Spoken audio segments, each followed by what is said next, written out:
project ahead of us. First thing I want to go ahead and get out of the way is to let you guys know. I know some of you are probably wondering what's going on with your grades. I am. Some of you are saying you can't hear anything. Let me get a quick voice check. Everybody hearing me loud and clear? I'm seeing levels on my end.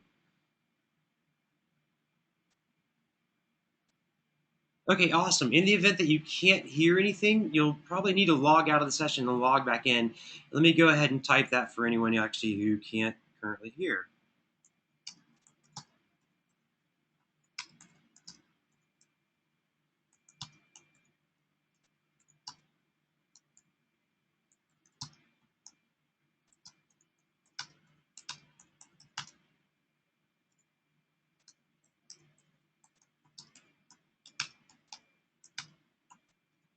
Appreciate you guys being patient for those of us that actually can't hear. But it's kind of nice that they can join us as well. Okay, cool. So just a quick reference for where we're at. This is the song we're currently working on. This is a song by the band called She Wants Revenge, and the song is Take the World. Let me just go ahead and quickly show you guys where we're getting our files from. Some of you might realize the beginning of our session is a little bit of a catch-up. I'm showing you guys the website Endava, so we're going to go take a look at that. I'm also going to take you to Avid's website, show you where we're getting a lot of the loop files we're going to use. And then, of course, I want you guys to embellish and use your own creativity. And that's going to be what we're going to jump into today. If you guys listen, the baseline here is going to be something that we're going to study on right away. And baselines are actually not going to be a complex thing because they're generally going to be one note at a time. So if we actually solo it out and take a listen to our baseline, this will be a really easy piece for us to replicate using MIDI. So we're going to jump into MIDI today. I've soloed out the baseline. I'm going to give you a quick audition of it. Really simple pattern, so we're going to go ahead and replicate that pattern using MIDI and then fill in our own sounds and make that baseline our own. All right, so let's real quickly jump into any questions you guys might have had. I know that grades is probably going to be an issue, and I apologize. Your grades will be coming to you shortly. Just hold tight. I'm sure you guys have been doing well. But any questions you've had about anything so far that maybe you want me to review before we get started with today's lessons?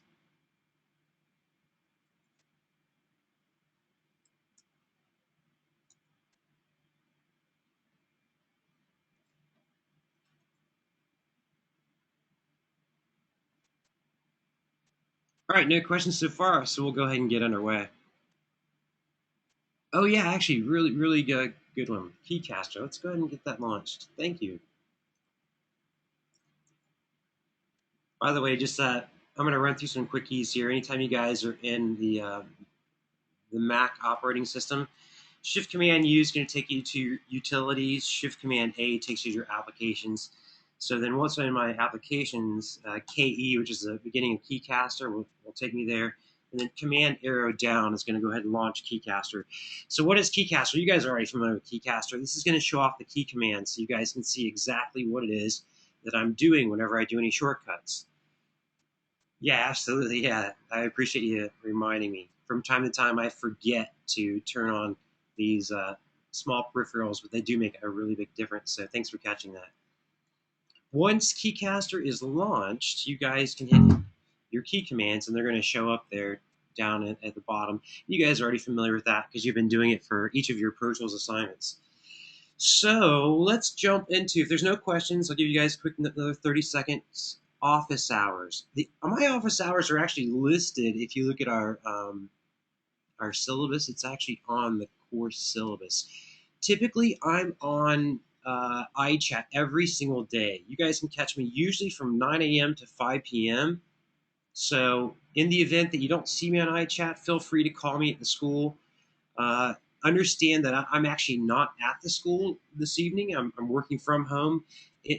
We're working in a very small, confined office environment. So if we try to hold these live stream sessions all amongst ourselves, you guys would hear the crosstalk between us. So it's just not doable. So there are hours that I won't be working at the office. Hit me up on iChat. In the event that you don't see me on iChat, give me a call. Call me up at the school and let's hang out.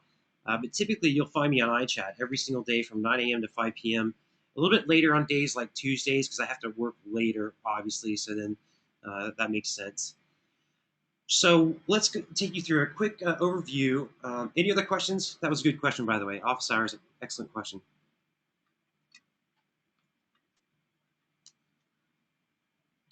Cool. No other questions. We'll go ahead and move forward. I want to show you guys Endava Music because Endava is where we actually got these files from. And these files allow you guys to actually have the same materials that we're working with. So let's take you through Endava real quick. If I navigate over to Safari, I'm going to go ahead and post this link for you guys as well so you guys can follow the same link. Now, hopefully you've already gone to this website and you followed the directives that I'm going to give you guys, but in the case you haven't, no harm, no foul. I want to be here for you to make sure I get you caught up so that you see exactly what it is we're expecting you guys to work on. So in Endava, you want to go ahead and create a free account. The free account gives you 3 opportunities. What does that mean, 3 opportunities? Well, it gives you 3 different artists that you can download their files, the stems, like you just saw me soloing out bass lines and vocals. It's going to give you the same opportunity to take somebody else's session files and actually be able to import them over into Pro Tools and use those as a basis for your final project. It's really hard sometimes to start off with a song on your own. And sometimes when somebody gives you kind of a platform to start from, it lets you see how somebody else made their track. So that's why we're actually taking you through the process of remixing somebody else's work. It really gives you an overview of how that artist worked with that material.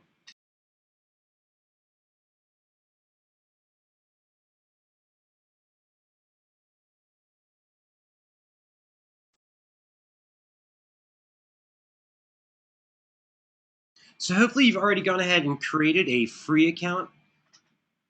Once you've done that, you want to navigate to the opportunities page. The opportunities page is going to give you, it's going to show you all the current remix opportunities that you have available to you.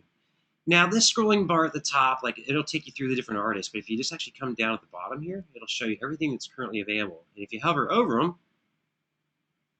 now this is something you definitely don't want to choose because this doesn't allow you to remix anything. This is asking for an original project, and that's not really kind of what we're centering on. We actually want to give you some files. We're not having you start from scratch. Here again is another project that I would not delve into because it's not a remix opportunity. Here is a remix opportunity that would allow you to download these artist files. So let's take a quick look. And I think I've actually already downloaded these, but let's take a quick look. And yeah, so in this case, I've actually already downloaded the files. And the reason I know that is it's asking me to submit my track. So you can see I'm hovering my mouse over this little section that says submit my track. That means I've already downloaded the files. Let's go back to opportunities. So we'll go back a page. Submit original music, not one you want to choose. Remix, Breathe, Carolina's Mistakes. Again, another file I've already downloaded, so that's okay. So if you were to go ahead and use one of your opportunities, you would download these files. It would give you the stems. You'd want to look under the frequently asked questions section. So if we click here, this actually is going to give you some really pertinent information that you're going to need to know in order to get your session set up. In other words, it gives you the information of what is the beats per minute. It also gives you the key. So be sure you download the files, and hopefully you guys have already picked something. Again, if you have not, it's not too late, but I don't want you to hold off any further. Please be sure you pick one of the artists here and go ahead and get those files so you can get them into Pro Tools and start working with those files. Let's go back real quick and see if there's another example, because I really like to show off the example of getting the actual files here. Okay, now we've already started on a song, and I played that at the intro of our session, but I want to at least give you the opportunity of seeing, in the event you haven't done this before. Again, you have to create a free account. It doesn't cost you anything. You only have 3 opportunities, which means you only can pick from 3 of the artists here to remix their files or even download their files. So just keep that in mind. But let's say this is an artist that I was interested in remixing. Well, then I'd want to go ahead and enter the opportunity. First off, I'd usually ask you to go ahead and listen to their songs. So if we wanted to listen to Color of My Soul, notice it's got a little play icon. It looks like it's going to try to play this from Spotify. Let's go ahead and see if it's going to play internally or from Spotify.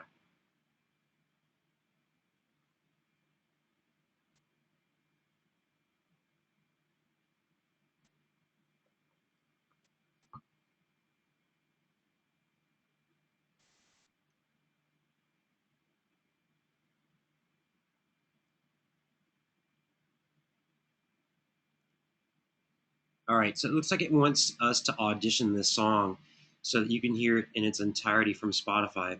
And that's not uncommon. Indaba and many other web applications are starting to really take advantage of Spotify. Spotify gives you over 15 million songs you can listen to from start to finish for free. Now, there will be some advertisements in between the songs sometimes, but hey, it's the price you pay for admission, and since you didn't pay anything, they're going to give you some advertisements. If you feel like getting rid of the advertisements, you'll actually need to have a paid account. Now, I don't have a paid account. I believe it's something like $12 a month. It's simply just not a service that I would use enough to really warrant paying for it. But hey, if you want free music, the $12 a month actually puts it on your phone as well. That way, if you want to listen to stuff in your car, you can listen to basically almost any artist that you can actually imagine. So it looks like it's actually not defaulting to the artist that we want to listen to. Let's see if we can hit the play icon and get that to happen again. Hopefully now that my account is launched and opened, hopefully it'll actually take care of that for us.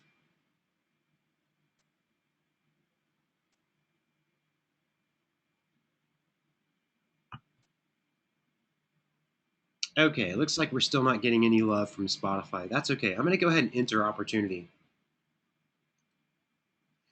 Now, when you enter the opportunity, it gives you a page that really basically warns you that this is copywritten material, so you can't go out and use this on your own. Just be aware that I know this looks really threatening, but you're only using it for the class. You basically just cannot go out and sell this in any way. So you want to go ahead and accept and continue. Once you accept, now this is where it gets important. Once you accept, you've actually used one of your free 3 keys.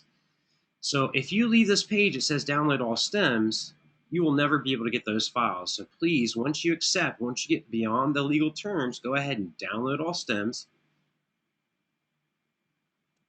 And you can notice here, if I open up my download manager, it's showing that I have that now downloading. Now, that's going to actually take quite a while, and I actually don't want to work with these files today because we've already gotten through 2 weeks of working on these other particular files. So I want to make sure that we kind of jump into what it is we actually want to be working on today. So I tell you what, we'll let these download in the background. There is some actually important information that I would want to add to those files because I want you to actually have them for safekeeping. And that important information I covered earlier, but just to highlight it again, you want to go under Frequently Asked Questions, FAQ, Frequently Asked Questions. And you want to scroll down and take a look at what the actual tempo is. This one's 85.5 beats per minute, which is going to be important. We're going to have that tempo set up inside of Pro Tools. And then you see it also gives you key it's in. It says it's in the key of F minor. Those are going to be important because the next files I'm going to show you here inside of DigiDesign actually give you key information, which we're going to use in our session as well. So if we take a look at our DigiDesign account, you want to make sure you log in. Now, this would be the same login that you used using your Full Sail ID, so just keep that in mind as well.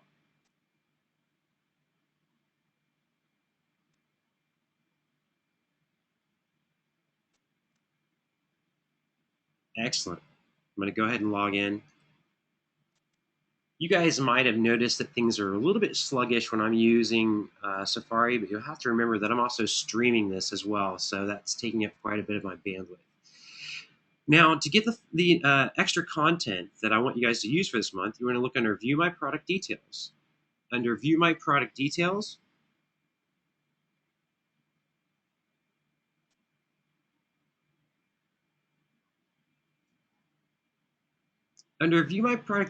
when you go to look at your registered items that you already have currently registered, you want to look under the Download section. Under your Download section, if you take a look, you'll see you have all these big fish loops. All of these loops are going to be materials that I want you guys to have. It's 8.5 gigs worth of loop libraries. And some of us right now are saying, well, loop libraries are cheating. And yeah, you might think that, but sometimes, especially in a dance remix, it's really not. I'll elaborate that a little bit more here. I want you guys to download these one at a time. When I downloaded these all at once, I ran into some errors, and I'm afraid you guys are going to run into some of the same errors. So make sure you download these one at a time. Or actually, a much better method would be for you to download these off of your installation discs, the original discs that you had with Pro Tools. Because if you'll notice, there's several different CDs or DVDs, and they contain some extra content. That would actually be the easiest way as opposed to downloading from the internet, only because it's going to be a faster, quicker process. So these are some of the other loops that you'll see me using in today's project. So let's go back and jump into today's project and take a look at some of the files. And actually, I want to catch you guys up with where we're actually at so far in this project, because I allowed you guys to audition the original song, but currently we already have a little bit of progress going in the song, and basically the only thing I've replaced so far has been the percussion. It needs a little massaging. It's not perfect. It uses some of the loops that I just showed you guys. And in fact, I'm probably going to go back and replace some of the stuff with some of my own materials, but it's not a bad launching off starting point. So let's actually just go ahead and listen to the entire composition utilizing what I've already got inside of Pro Tools and just see how far we've modified it so far. This will give you just an idea in the event you haven't been with us each week. It'll kind of let you know where we're at within the project. So we'll go ahead and listen to this now.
It's not usually a good sign there. That just means we had basically some kind of overload that really shouldn't have happened. Either way, we get the idea here that basically all we've added so far is just some loops.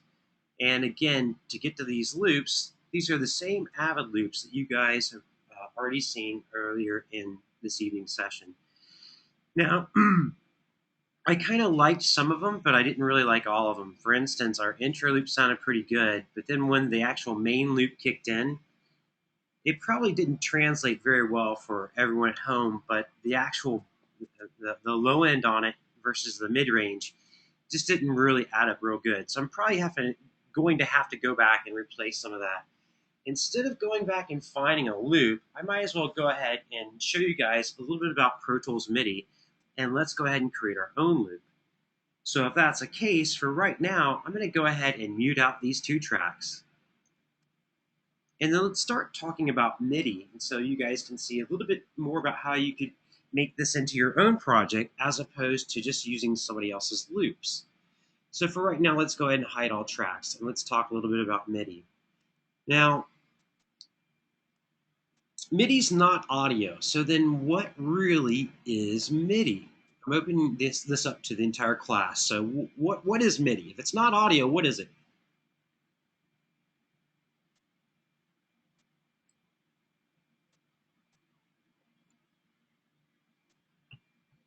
A set of directions? Yes, absolutely. Signals? Yes, it's giving not an audio signal, but it is giving commands.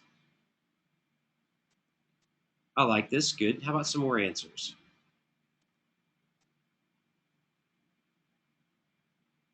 Data.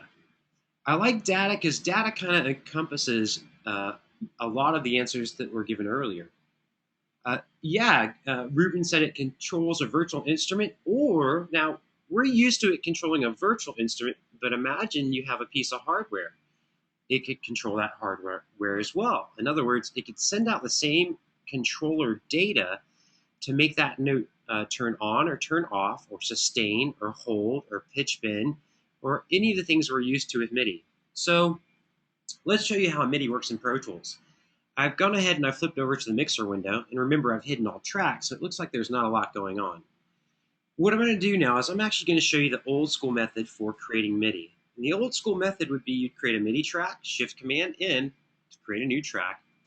We'll go ahead and we'll create a MIDI track. And then you would actually have to have an aux track as well. Now, in a moment, I'm going to show you an updated version of this called Instrument Tracks, but for right now, so that we can understand that MIDI is not audio, it's kind of important for me to show you the old school method. So let's actually pull up an aux track, stereo aux track, and then let's pull up a virtual instrument that we want to use. And since we're going to be dealing with drums, I'm going to actually use Expand. So the plugin you're going to see me use, I'm going to go underneath Instruments, go all the way down to my Expand. And this is a plugin that comes with every single Pro Tools system. So it's something that you guys have at your use as well. Excellent. Expand pulls up. Now, Expand is a virtual instrument, which means it's obviously not a real instrument, but it's one that's hosted inside of a computer to act like it is a real instrument. So with this virtual instrument, I'm going to go ahead and call up some drums. So I'm going to go up to where my presets are located. And let's go to, we got drums here.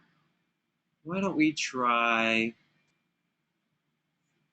now, I'm just going to try one of these drum kits. I'm not sure if it'll be something that I stick with or not. I'm going to go ahead and pick old school drums from now. We can go ahead and change this at some point.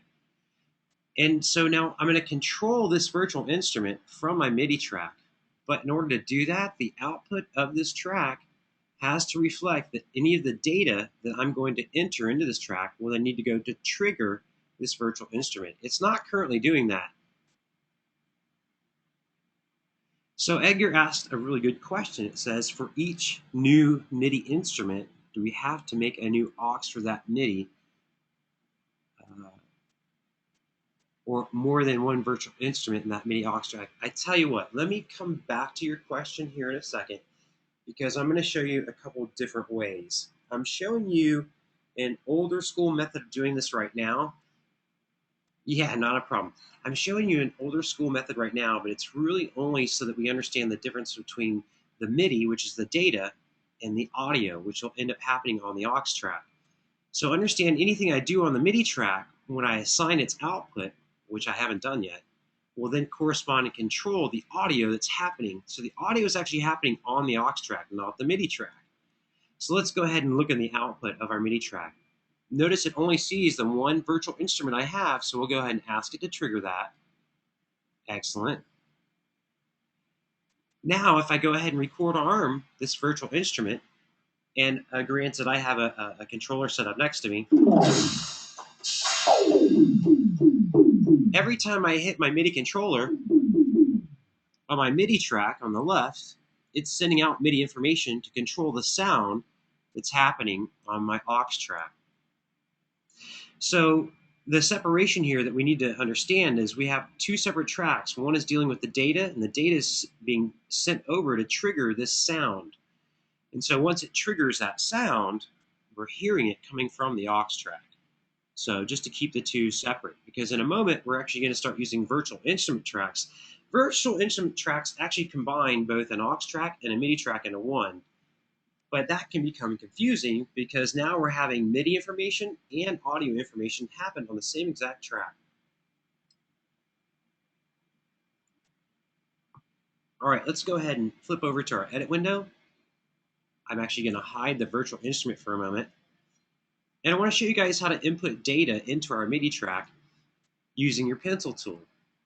Now we're in grid mode, but for some reason I'm actually not seeing the grid show up in Pro Tools. I'm in bars and beats. If I click on bars and beats, there we go. I'm not seeing the grid. So if you're ever noticing that your grid's not showing up, just click on the active timeline. It'll hide the grid or show the grid. That's going to be kind of important here in a second because I'm going to actually show you guys how to create a drum beat using this virtual instrument. I'm going to change myself to 16th notes for right now, and we're just going to focus on bar 1. So I'm just going to make a selection across bar 1, do Option F, which will fill my screen with my current selection. And then the default view for your MIDI track is clips, but that's not going to allow you to enter in individual notes. You'll have to switch to notes view.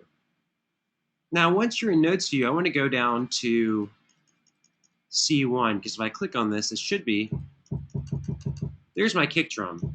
You guys probably can't hear that at home, but I'm going to go ahead and pencil in my kick drum. So I'm going to use the pencil tool. One kick there. Notice I'm in grid mode as well, so it snaps to the very the grid point that I'm denoting. So I've got my kick drum. Now we need some snares. We'll go ahead and find some snare sounds. Got a snare there. Got a snare there. And how about some hi-hats? Let's go find a hi-hat.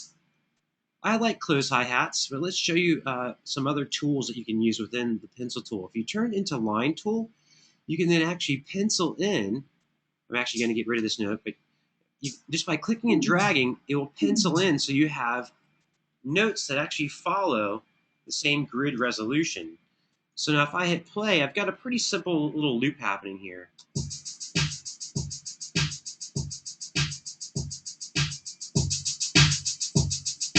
Not super interesting. In fact, usually I'm not going to put in my closed hats to sound like that. Usually I'm going to do something a little bit more interesting where we change up the pattern.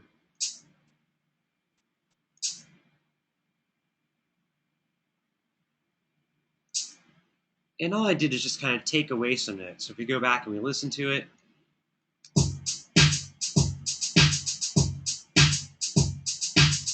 and I don't really want it to be so 4/4, so how about if we change up the kick pattern just slightly? Maybe get a double kick going there, kick going there. Add in maybe one more kick, and let's take a listen. Now, by the way, I just kind of make this up as I go along, and we can always make changes because even if I make an error, we can go back and switch a note and change it up. But this should be a little bit more of a breakbeat pattern as opposed to a straight beat.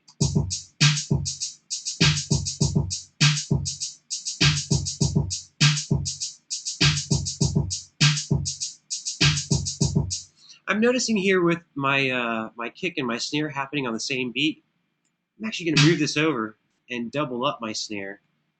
And this should give room for that kick so they're not happening on the same note.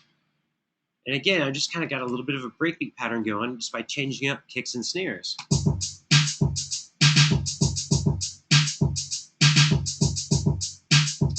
Or maybe we don't need a double to happen there, or maybe we want another snare in between. So you're going to have total freedom to do what you want and make these patterns however you want.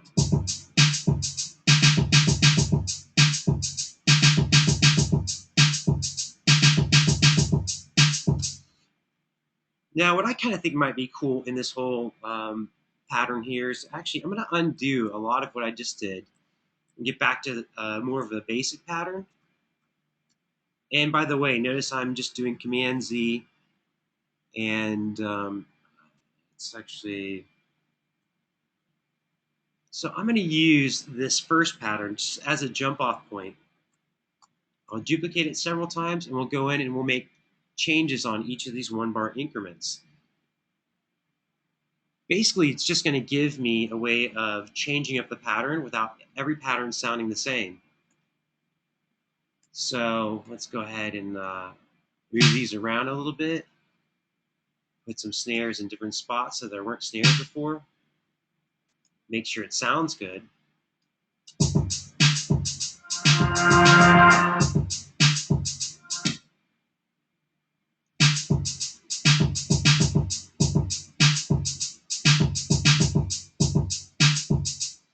I liked it, but I actually want to move this right back here and take a listen to the kick at a little different spot. I could also do that while it's playing back as well.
Yeah, so basically I'm just kind of moving things around, making sure that I'm in a 1-bar increment, and I'm still not totally satisfied. It's got a little bit of a flow to it. It's basically just a branch off of what we already did. But how about this? How about let's move the snare back to its original location, get rid of the extra snare, and just move a different kick around. Let's give it another whirl.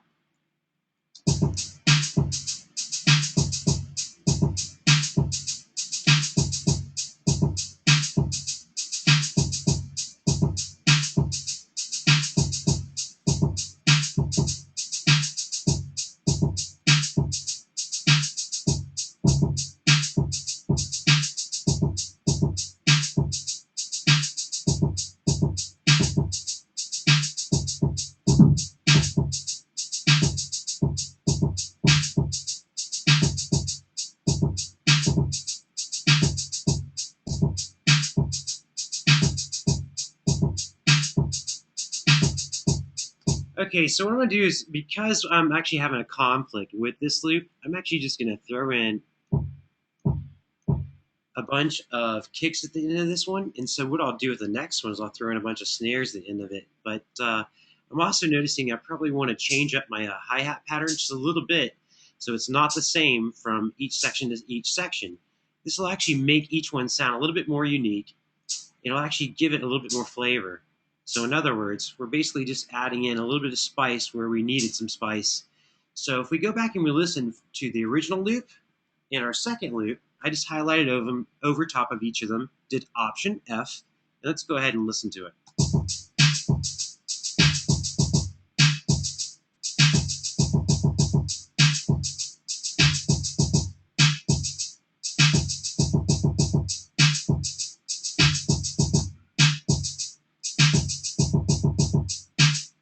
Cool. We'll go ahead and move on to the next section. On the next section, sorry, I want to make sure we've got a full bar. And noticing I'm looking here to make sure that I have a full bar selected. Option F.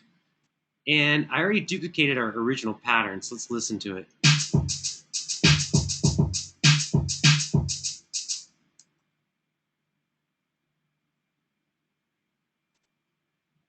I tell you what, I feel like something actually got off at some point. I'm going to start over with our original loop.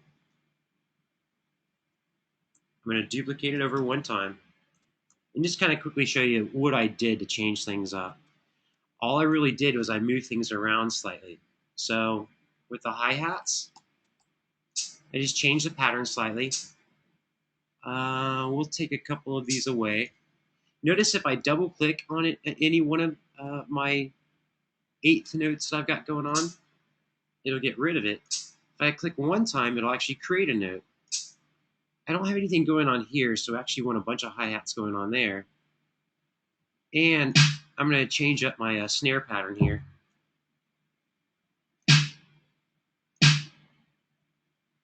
And so if we go back and actually just listen to the quick change that I made, it's really not a huge change.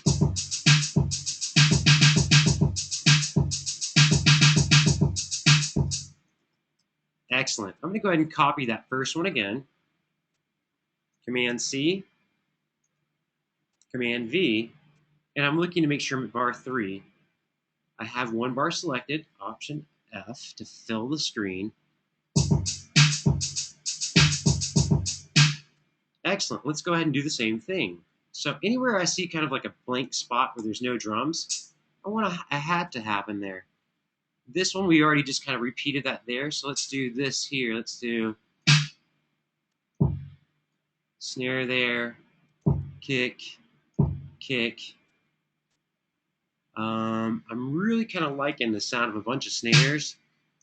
So let's go back and actually listen to what this pattern sounds like with several snares happening.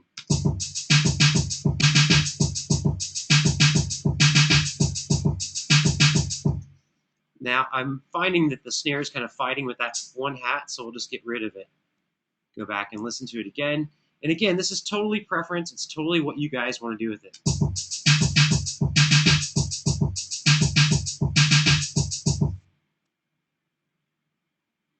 I'm actually going to go ahead and add in one snare at the very end and move another snare here.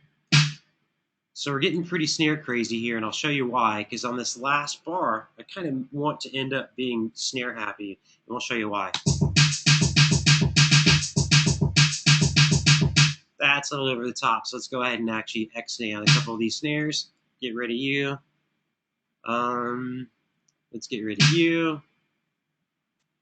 And you. Give it a whirl, and we'll save that crazy snare for the very last bar. Pardon me, guys, little selection and difference. There we go. We're at bar 3. Bar 4 is where I really wanted to get snare happy, so let's listen again.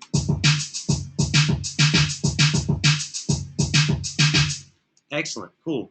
Now, so far, if we go back and listen to these, they're all kind of just variations of the same thing. I'm going to copy the first bar, paste it to the 4th one. Now, this is the one that I wanted to get snare happy on, so I'm going to do a couple extra snares in different spots where I wouldn't have normally done snares.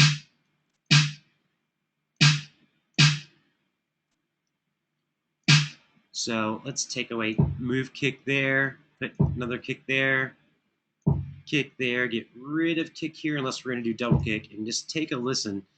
And again, I probably want to change up hats slightly, so hats, get rid of a couple hats. Again, just changing up the pattern. I want it to be a little bit different from what we had done earlier. Let's give it a quick listen. Again, I'm kind of shooting from the cuff on this, so let's just give it a whirl.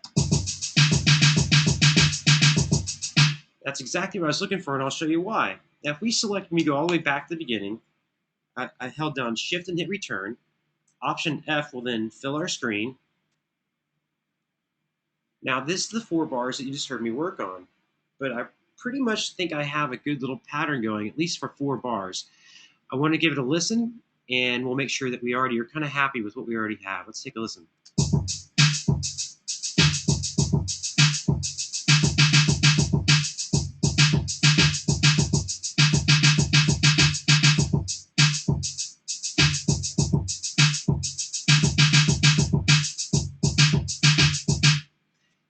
Little snare happy in here, and I like the different positioning of the snares, but I'm going to Option F and zoom in. And this guy is too early for me. He happens way too soon. Let's give it a quick listen. I think this will clear it up a little bit. We had some parts that are stepping on each other.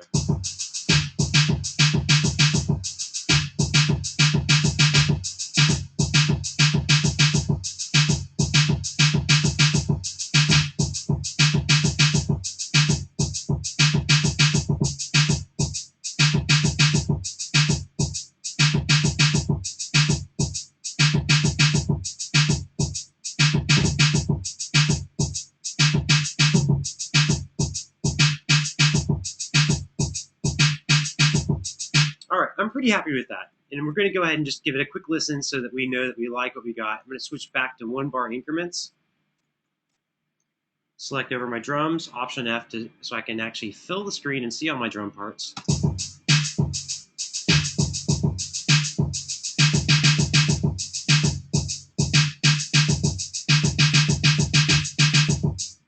Very nice. I heard something kind of choke in the very first bar, and that was that I had a snare actually landing at the same spot as a kick. And I think if I just drop the kick, it'll actually even itself out. Let's take a listen. I'm going to go ahead and select that 1-bar. Yeah, nice and open and airy. That way these other parts can seem a little bit more complicated. Option F, fill the screen, take a listen.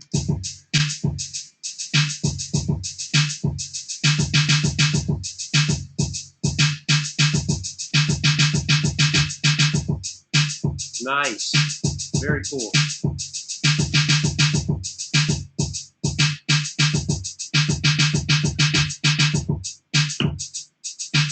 Okay, so I've got my drums. I like my drums, but how do we get drums to audio? I'm going to throw this out to you guys. How do I actually take this information that I have? It's all data right now. It's data, and we have it triggering a sound, but how do I actually turn it into a waveform so that I can see it and edit this inside of Pro Tools? What is it that I need to do next? Yeah, Ruben says I could balance it. I could do that. But how would I do it, how would I actually do it internally inside of Pro Tools? You're right, I could solo everything out just like it is right now and balance that and then re-import it back into Pro Tools. There's actually a way of keeping it internal. So while that's an excellent option and one that I could utilize, there's actually a little bit a quicker method. Roberto's saying make another track. That's part of the answer. Eugene's saying record to an audio track. So let's follow that method. Let's go ahead and create a new audio track. I'm going to create a new stereo audio track. I'm going to slide it down to the end here. Now we'll go ahead and solo it so we make sure we can hear it. Now, how would I actually route this then? And what I want you to think about is, remember, the MIDI is the data, the audio is coming from the aux track, and then the audio track is the track that we want to record to. So let's take record off our MIDI track. Let's see, record on our track we want to record to, but we're still not done. There's some routing. Excellent. We have to use a bus. A bus on what track, though? Which track am I going to be coming out of and into? Excellent. Yeah, we're going to be using buses, but which path? On which track? Excellent. The aux track is where the sound is coming from. So if we look at the output, we're trying to get sound out of this track and into our new audio track. So what I need to do is route the output of this. We'll go ahead, and you can really use any available bus. I don't really have any that I've chosen so far, so we'll just choose 13 and 14. Now, a bus is an internal path happening inside the DAW. So to make this happen on my next track, to actually get the sound to come from out of here and into my new audio track, I have to utilize the same bus path. So if I want the sound to come out of this track and then into this track, it has to match the same bus. So bus 13 and 14. Now all I have to do is actually just record this information down. I have the exact area that I need selected. So if I want this exact 4 bars to get recorded, all I have to do is basically hit record now. The MIDI information's here. It's triggering our virtual instrument, which we can see is on the aux track. So the sound is really coming from this virtual instrument and into this audio track. So let's go ahead and record this now.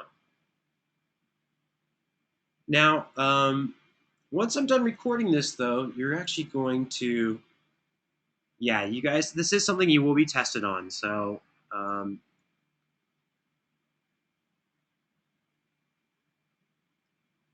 this is it. This exact example, very similar to this, is something you guys will be asked to do. So just make sure that you're following along and you understand that the MIDI is on one track, the virtual instrument is on an aux track, but the sound is actually coming from the aux track. Remember, MIDI's not audio, so it can't be coming from this track. So I want to get the sound from out of this track to into this track. Let's go ahead and record now.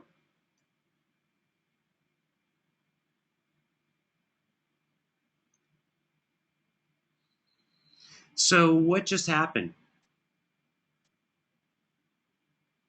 Oh, you guys caught me. Yeah. When I went to assign my bus, I was really slightly off. Pro Tools is really touchy. Notice it was right next door. It was bus 13 and 14. I missed it just slightly.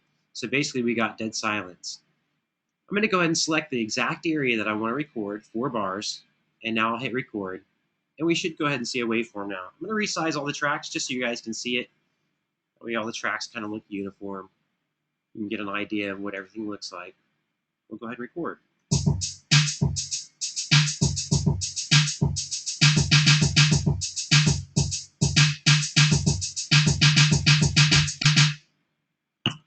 Excellent. Now, my MIDI is now recorded and captured as audio. That way, if I wanted to, I could then edit it or manipulate it in any way I want to via audio. Here's where we run into the crux, though.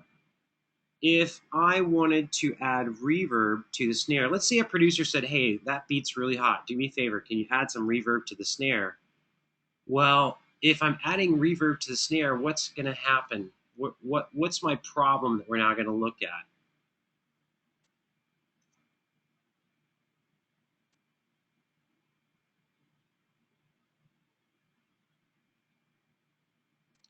Excellent. Nice. Yeah, you guys are nailing it.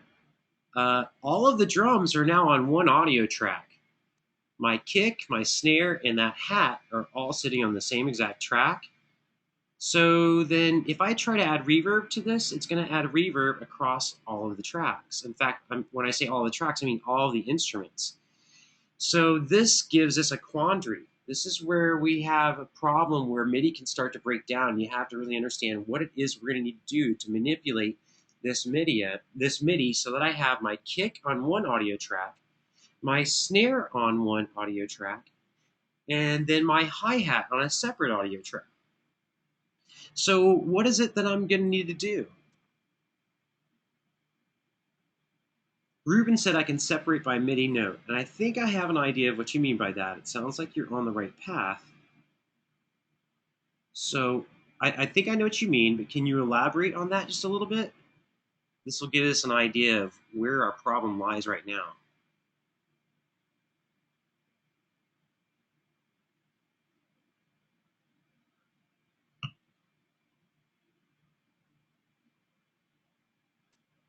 Yeah, well, what I have to do is I actually have to get all this MIDI information into its own individual track. So Roberto said separate the track, and I think I know what you mean.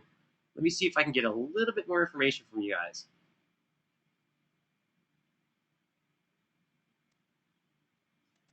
Yeah, Roberto, I'm going to have to record them one at a time. You're right. But let me get a couple more answers from you guys. I think you guys are on the right path. There's a specific feature inside of Pro Tools that I'm kind of looking for you guys to nail down. So let me see if you guys come up with the answer.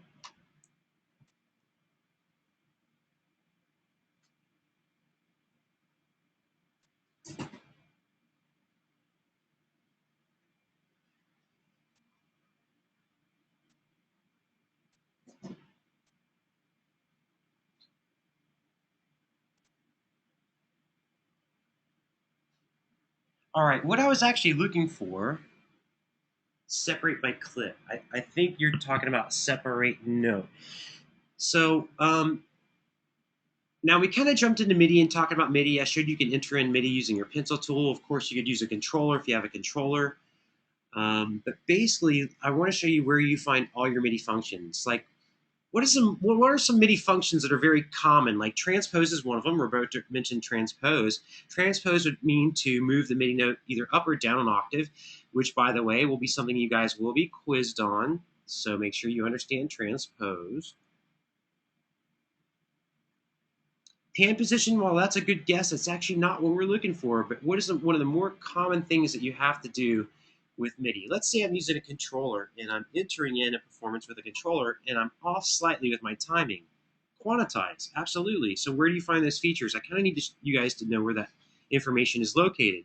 So to quantize a note, you'd want to look underneath your events menu.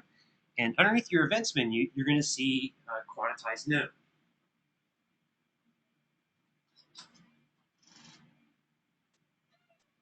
Now, these features can also be utilized by using a quick key. Your quick key for this is your option key with semicolon.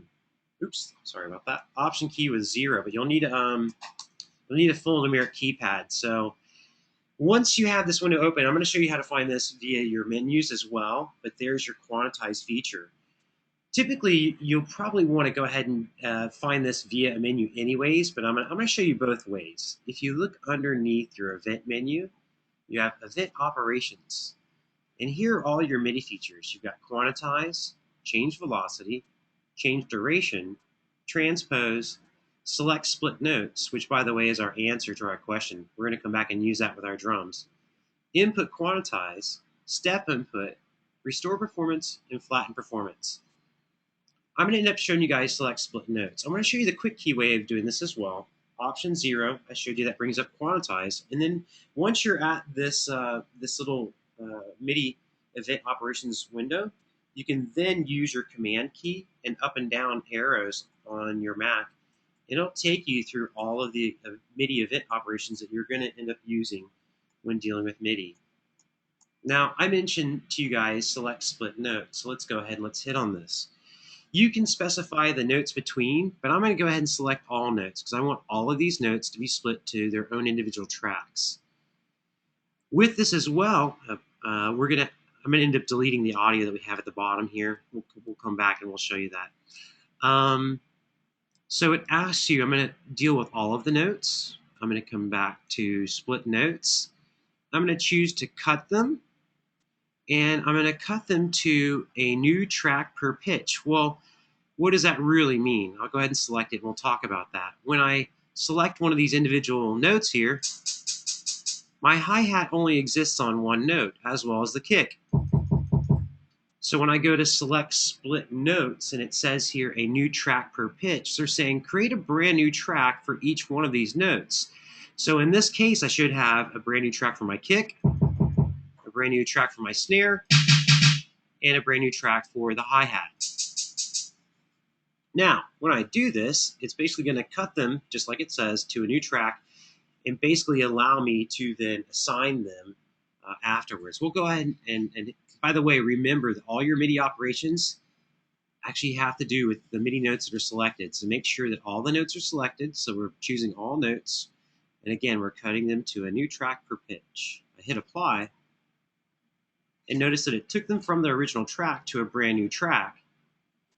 And I really don't even need that original MIDI track any longer, but there are some other things I want to think about. For instance, I need to make sure that they're going out to be assigned to the expand because it's information. We have to know where that information is going. It's going to go trigger the expand, so we're still getting the sound from this one track. But now I have individual control once I record these down, which we're going to do here in a moment. That way you can see how that's done. So if that's the case, let's go ahead and let's get rid of this original kick track.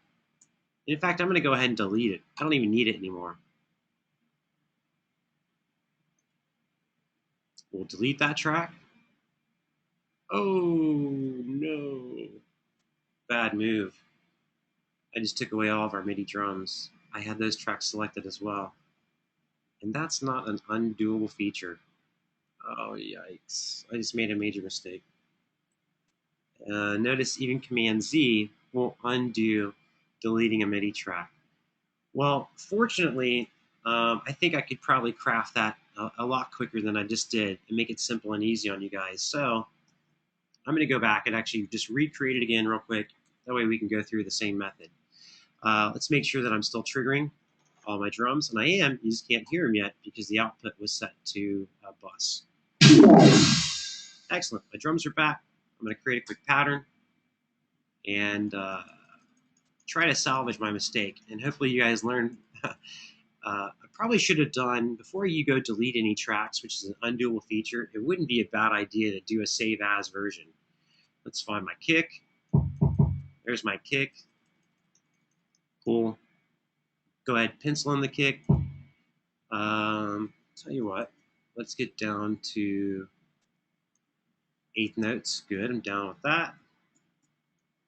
There's the section we're going to be dealing with. So my kick would typically go there, there. You know what? I'm actually going to go down to 16th notes. I'll show you why here in a second. It's going to make it a little easier for me to move some parts around. So a quick pattern. Put a kick on each of the increments of quarter notes. I've got a snare on each of the increments. We'll go ahead and get a hi-hat going. Close hi-hat, pencil tool. All right, we got a simple just... Excellent. I'm going to go ahead and take out some of those hi-hats, and we're going to move the kick around. Get rid of some hi-hats. It'll just change up the pattern slightly, make it a little bit more interesting. Get rid of that guy and that guy. Double up on our kick at the beginning. It'll give it more of a breakbeat pattern. Move the kicks around just slightly. And before you know it, now we've got a breakbeat pattern. Let you audition it real quick. Go ahead and duplicate that. In the next duplication, we're going to change it very slightly. Command D. And again, I'm just going to kind of move around these parts. Move the kick over slightly. Move the hat over so it fills in where the kick was not. Maybe add another snare. A couple snares just to give it a little zing. Audition that pattern so you can hear just a slight variation.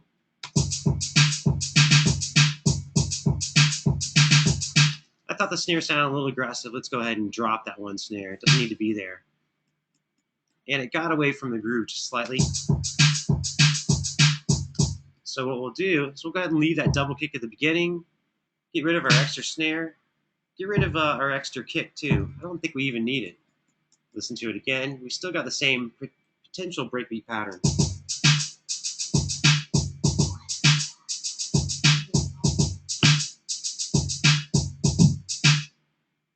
Yeah, good. Jesse, you asked about revert to saved. It actually would not have saved me because unfortunately I didn't actually save recently. So let's go ahead and let's do a save now.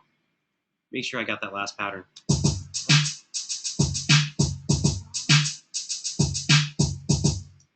Okay, cool. So basically you guys see that I've created a pattern. I'm going to go ahead and utilize this pattern to get back to showing you select split notes. Because right about now, you need to see that happen. And, see it happen the way it should have happened. So we're going to go ahead and pull up our event operations for MIDI. Event operations, select split notes. We're going to do it for all notes that are selected. We're going to cut these notes to a new track or pitch. Hit apply. Great, all the notes are cut. This is a good time to do a save as. So Command S and then do a save as. File, save as. We'll call this version 4.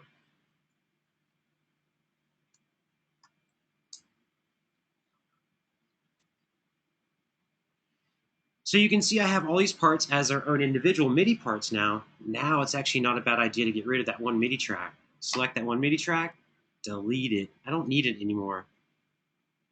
And now let's actually record these down as audio. So I have my each individual one piece is happening.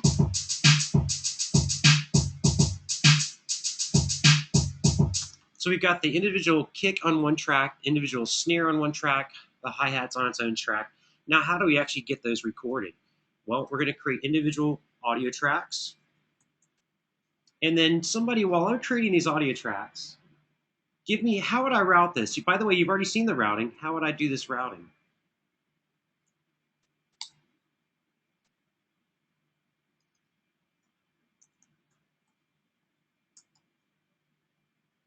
So I'm throwing this out to you guys. How would I do this routing?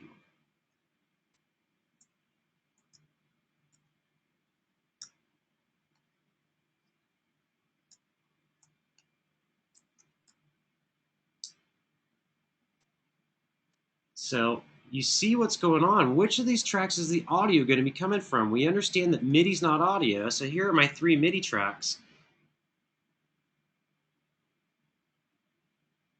So we just saw me do this process. How would I pull this off? Yeah, the sound's coming from the aux track. Excellent.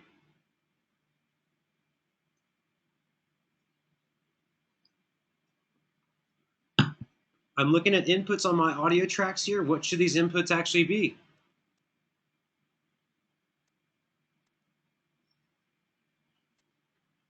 Yeah, they should be a bus.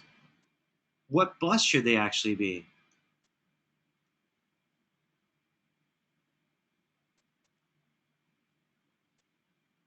Michael, you were dead on by saying these should be a bus. The same as the aux. So right now, I don't have the aux routed to anything. So let's go ahead and route the aux. I'm going to send the aux out any available bus. It doesn't really matter as long as it matches the input of the track we're going to record to. So again, I'm just going to pick 13 and 14, and then it needs to match on each of the tracks I'm going to record to. Since they're mono tracks, I'm just going to set these all to be bus 13. To set them all to 13, I'm going to select them all, hold down Shift and Option, and Shift and Option actually clutches those tracks so that all of those tracks will automatically be assigned the same exact bus.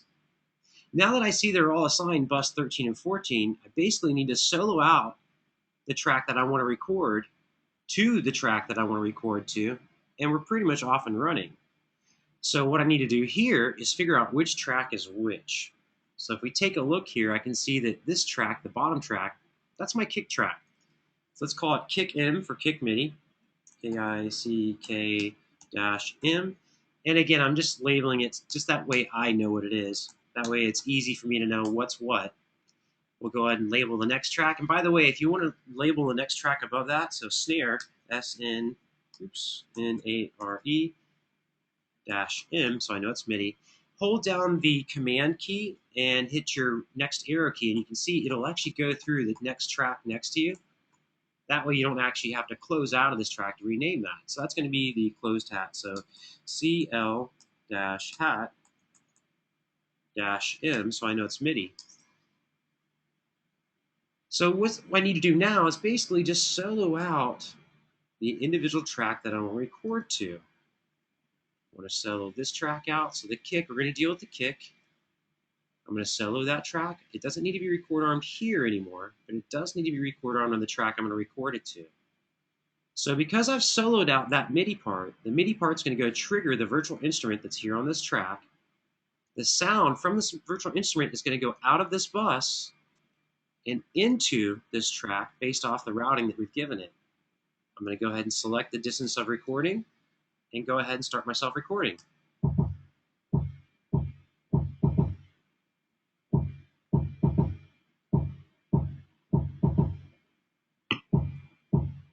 Now to get my snare track, I'm simply going to rinse and repeat. So we're going to solo the next track, record on the next track, unsolo the kick track, solo just the snare track, and basically do the same process. Just hit record.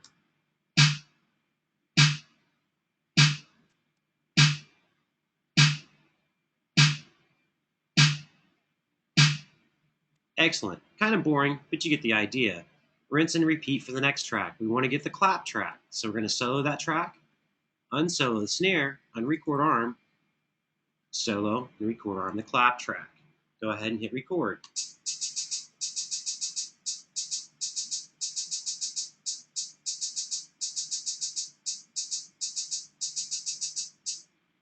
I've just captured all the MIDI performance from this track up top, all 3 of these tracks, down to their own individual tracks. Now I have control over the EQ for these tracks, as well as being able to apply effects to them.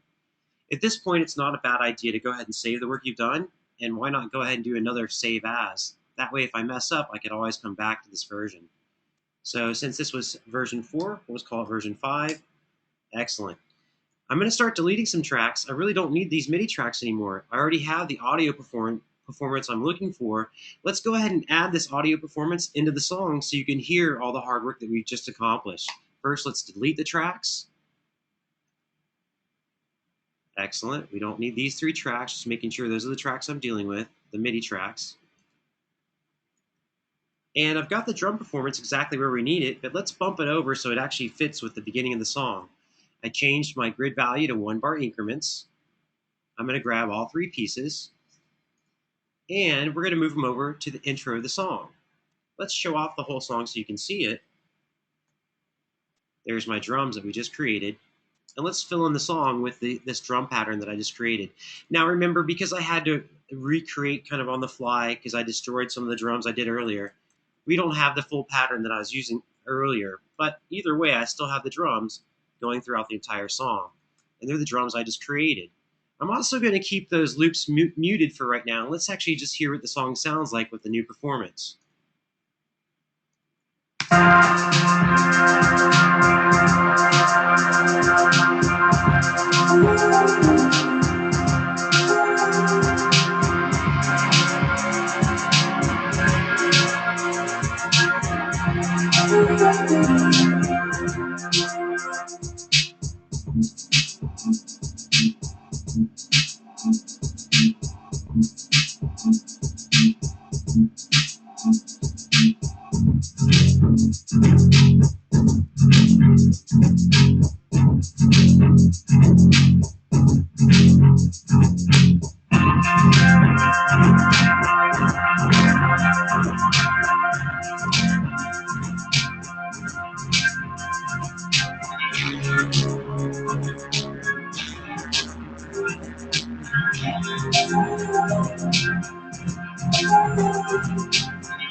The words in cold speaks about the night before.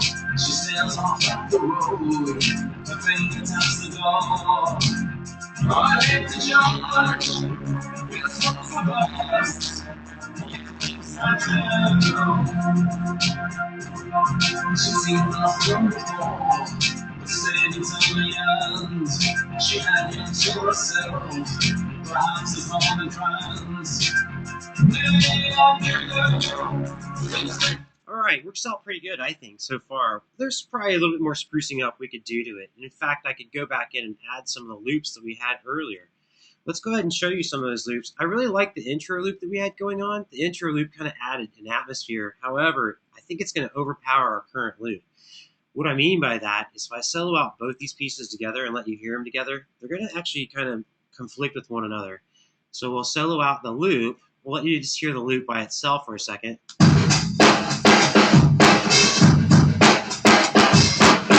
Very, very loud. It's going to be a lot louder than our piece. If we go ahead and put those together, they're not going to sound too hot together. And it's because they're actually clashing with one another.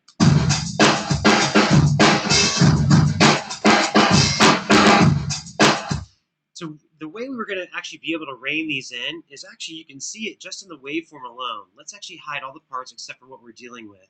We're dealing with the intro loop, and then our kick, our snare, and our hat. If I resize the tracks so they're all the same, you can see the actual volume level in the loop alone is a lot stronger than what we had going on in just the parts that we recorded from our MIDI instrument. Truthfully, I probably should have recorded them in a little bit louder, a little bit hotter to utilize some of the bit depth. I threw away some of that bit depth, but I'm going to salvage that by actually trimming down the fat on this loop. The way I'm going to do that is actually suck out a lot of the frequencies on this. We're going to go ahead to Audio Suite. I'm going to go to EQ, and we're going to pull up our 1-band EQ. Actually, let's go ahead and choose 7-band. I'll show you why. Now, Audio Suite is slightly different. Audio Suite allows you to render down this section just by applying this section, or like imagine when you make yourself a sandwich at home. Maybe you put a little bit more mayonnaise on one side and you put a little bit more mustard on the other side of the bread. Well, what you're doing is you're processing those portions of your bread. We're going to do the same thing here. We're going to apply this effect directly to the waveform itself. So you're actually going to see this waveform change in volume. The first thing I'm going to do is suck out any of the bottom end. The bottom end, I'm going to turn on a filter here, which takes away any of the low end. I'm going to adjust the sharpness of it, and we're going to get rid of anything below 100. And the reason why is I want my kick to stand out, not their kick. Now, their snare was really loud as well. In fact, I'm going to go ahead and audition this and let you hear their loop with the bass sucked out of it.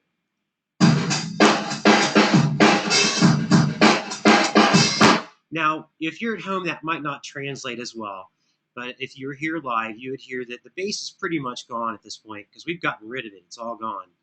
I'm noticing their snares kind of popping out. Snares typically sit right around in the mid-range here, so we're just going to suck it out slightly. And let's go ahead and audition it before we render it.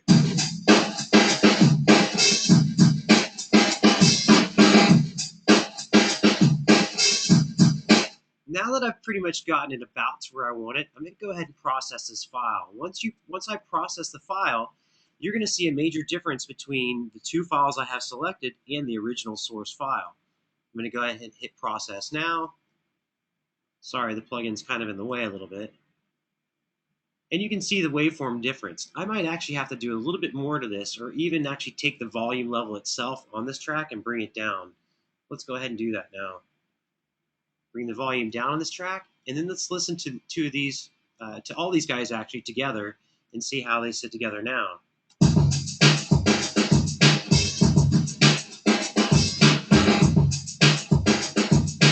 Now, to let you hear the difference, let's go ahead and listen to the unaffected waveform as opposed to my drums with the old loop.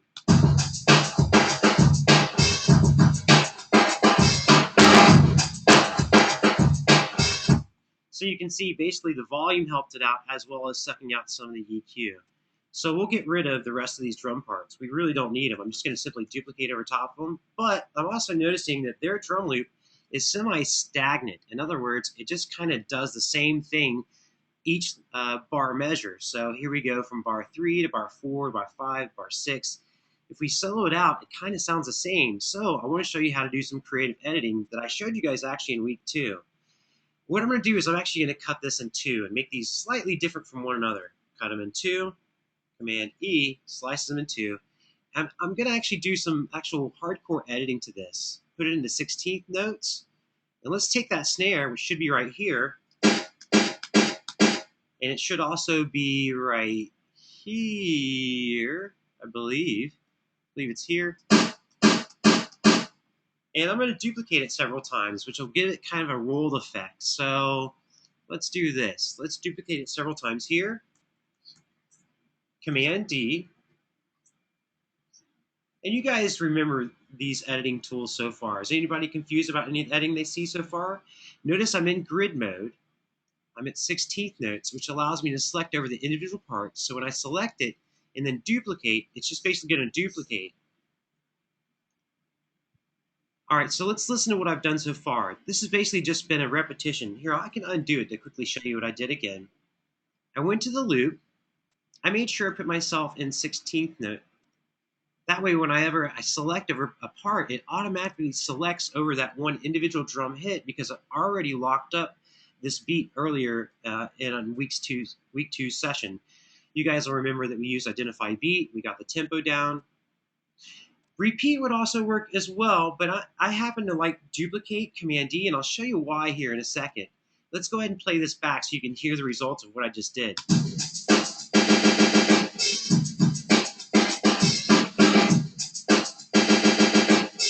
Now that I've duplicated that part, I'm going to go ahead and consolidate it, which will turn it into one large region, and then create a fade out. That fade out effect is going to make it sound like it's got a delay on it.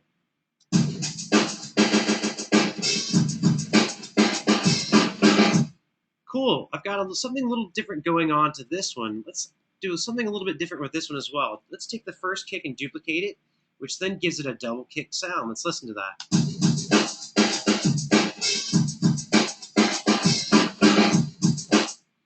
Cool, now that I've got a double kick and I don't have a double kick there, I have something a little bit different going on. Plus, let's do something a little bit different to the back end of this loop. So how about from here to here, doing another duplication, we'll create another consolidation, and then maybe we'll create a fade in. So let's take a listen to this. Double kick, we've got a little fade in happening at the end.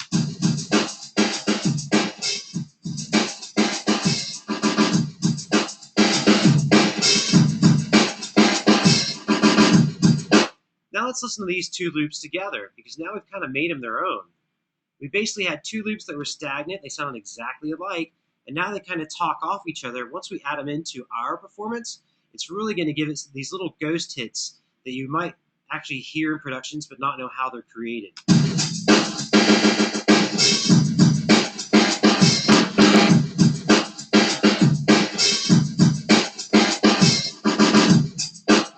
I'm actually going to do one other small thing, and that's take these last little 4 hits here. Notice I just have a 1 bar increment. I'm going to reverse it. I'm going to go under Audio Suite, go to Other, and go down to Reverse. And here you'll see that this is a process that, again, we're pasting this to the file, so it'll reverse this section. Hit Render. I can also do this for small individual parts as well. Maybe you want to do it to different sections of the song in here. Just reverse sections. Hit Reverse and Render, and let's take a listen.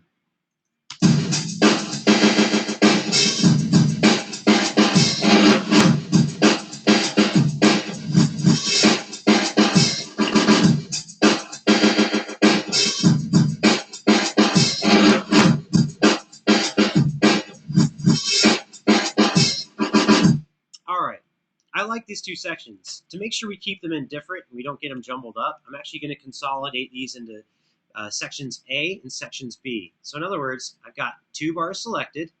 Let's consolidate these into one basically 2 bar selection.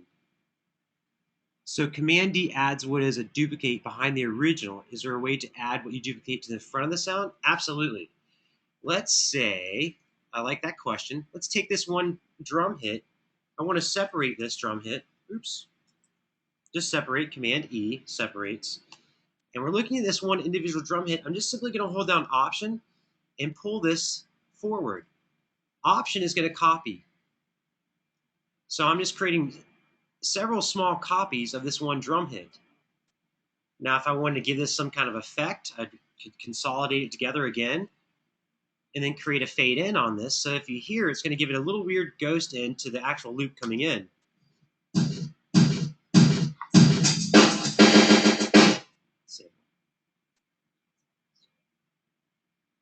Michael, did that help to answer your question? Okay, excellent, awesome. Good question, by the way. I really appreciate you guys asking questions. So to kind of like keep this all kind of organized, notice I did all these chops to this loop. I want to make sure that I select 1 bar increments. And notice I actually selected 2 bars. And I'm going to go ahead and consolidate this into one. Shift Option 3. And I'm going to go ahead and rename this. Intro loop A is fine. And then we're going to do the same thing to this other one. Intro loop, it should be called intro loop B though. So Shift Option 3 consolidates. And then I want to double click to rename this to be B. And this is just going to help this be 2 separate pieces. That way, whenever I'm trying to copy these pieces throughout the song, it actually is going to make a little bit more sense because they're actually very different. You just saw us do a bunch of edits to them and then paste them together. And we might as well go ahead and duplicate that out through those sections that we liked. Now, let's actually listen to what we just did combined with the MIDI loop that we just did as well, and let's listen to the actual overall performance. I'm going to bring this down a bit because I know this loop is a little bit louder than our loop, and I think it's going to mix in a whole lot better. Let's take a listen.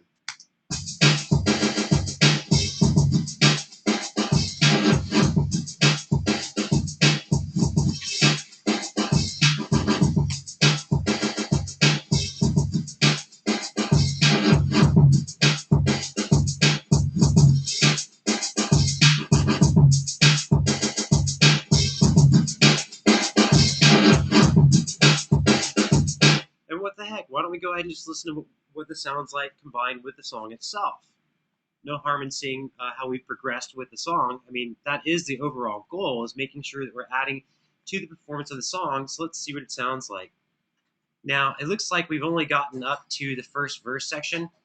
I wasn't really liking this first, this loop that we introduced anyways. So let's go ahead and save my session. I'm going to do a save as. The reason I'm creating this save as, by the way, is I'm about to delete a track, and remember that's an undoable feature, and so I want to make sure that I have a way of getting back. I'm basically creating a safety net for myself. I don't like that original loop that we used. You guys heard it earlier. It didn't sound good. We'll delete it. That's okay. No one's going to hear the bad parts of the song. We want them to hear the finished product. So at this point, I could actually just duplicate this out to the end of the song. Why not? Let's just see what it sounds like. Excellent. So let's try it with the overall song and see what it sounds like. So I'm just going to hit return, bring me back to the beginning of the session, and let's see what our percussion now sounds like. The only other part I want to work on this evening will probably be our bass line, and then we'll probably wrap for the evening. But let's see the progression that we've made so far.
So I'm not sure if you guys can hear this at home, but the snare on this loop track is just taking my head off. So I'm going to go ahead and apply some real-time EQing to this.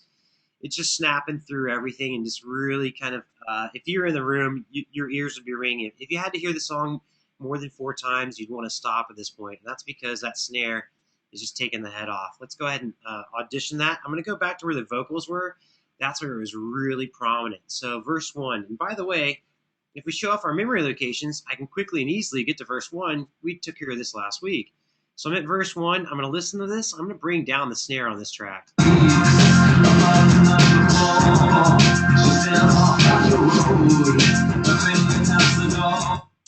Now I'm noticing it's not just that snare, it's also my snare that I created as well, so it's going to be this track. In this case, I'm just going to bring it down slightly in volume, just a couple dB, give it a listen. A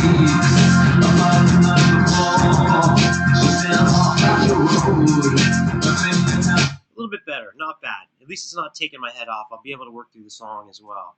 Hey, so Ruben brought up a really good idea. He said I could actually color code the individual regions as well, and you're right.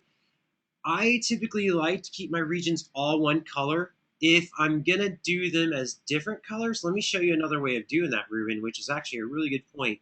And since you brought it up, let's go ahead and show it off. We'll double click on the original intro A track. I'm going to copy that name. We'll create a brand new track right next to it, a new stereo track. And then I'll double click on that track and rename it. Command V to paste. We'll call it intro loop B instead. And we'll go ahead and we'll just bring that down. Oops. Let me make sure I'm in 1-bar increments. And the reason I'm doing this is take a look. If I stay in the current grid mode I'm in, which I believe is 16th notes, when I bring this down, it'd be really easy to go off by 1/16th note, and it'd make it sound terrible. It'd be off throughout the entirety of the song. To make sure that doesn't happen, might as well just go ahead and put yourself in 1-bar increments. That way when I grab this, it pulls it down, and it can't move off that axis of 1-bar increments. Another thing we could think about as well is I'm going to have to do this now for every little B region. So there's actually another little handy tool that I really haven't talked about this month, and that is your grabber tool has something called the object grabber. So what's the object grabber? The object grabber allows you, usually the behavior of the grabber tool, let's go back and show, is if I grab one region, hold shift to grab another region, it'll select all the regions in between. And that's not what we actually need to happen right here. I could truthfully just copy and paste what I already have currently, and it probably would solve this. I'm just showing you multiple ways of dealing with what we've got. So if we use the option grabber, the object grabber, that'll allow us to grab non-contiguous regions. And that way I could pull those down individually at another time, just like you see there.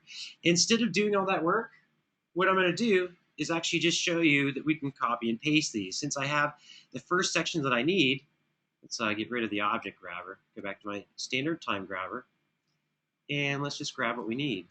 and then duplicate. So at 14 bars, that's kind of an inaccurate measurement. Let's just go ahead and get something that's an accurate measurement.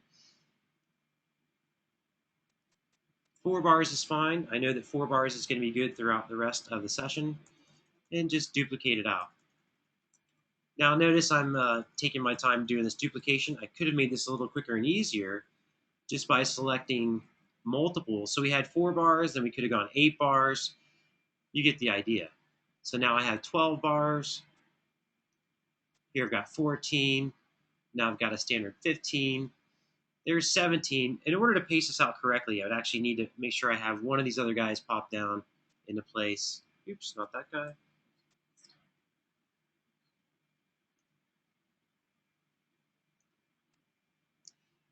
Notice my measurement here. 17 bars, 3 beats, 959 ticks. That concerns me. I need to zoom in and see why. Look at my beginning and end points. Aha, it's slightly off. I'm not going to stress about this. I'm just going to make sure that my selection is the exact selection. Notice what I'm looking at, guys, here, because I'm about to copy and paste this throughout the rest of the session. If my selection is off, it's going to make it off for the rest of the song. You probably won't hear it at the beginning of the song, but by the time we get to the end of the song, that selection will have added up. Now I have an exact 18 bars selected. Let's go ahead and make sure we have both tracks selected. Now I can just simply Command D, paste it out through the rest of the song. Cool.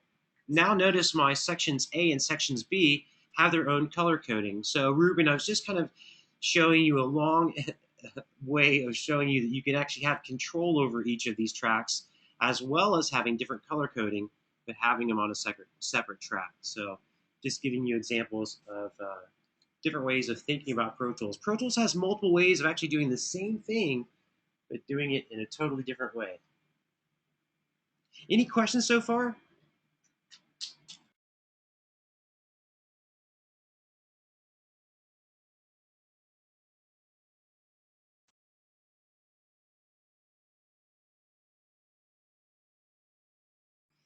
Yeah, Ruben, I like the word visualize. It helps me see it too because now I know the different loops, they actually have their own independent track, so it lets me see it as well. I do have a problem with some of my start and end points. Notice that these are happening at the same time. I'd have to go back and correct that. I'm not going to actually do it right here and now, only because, what the heck, it'll only take a second to correct things. I don't want to get off track. Cool, I've got 8 bars. To actually duplicate those 8 bars out, notice I'm having a problem with that issue right there.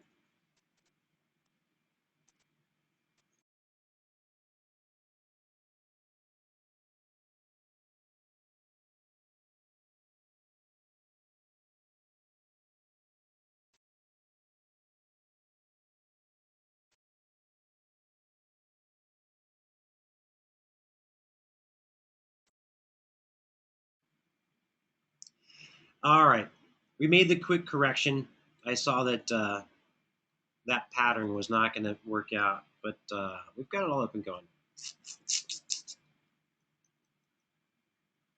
The next thing I actually want to work on is the bass line. So let's take a look at the bass line. Let's go and actually listen to the bass line. We're going to get rid of all the parts. Of course, when we're hiding parts like that, we're just using the tracks menu. You guys are familiar with that.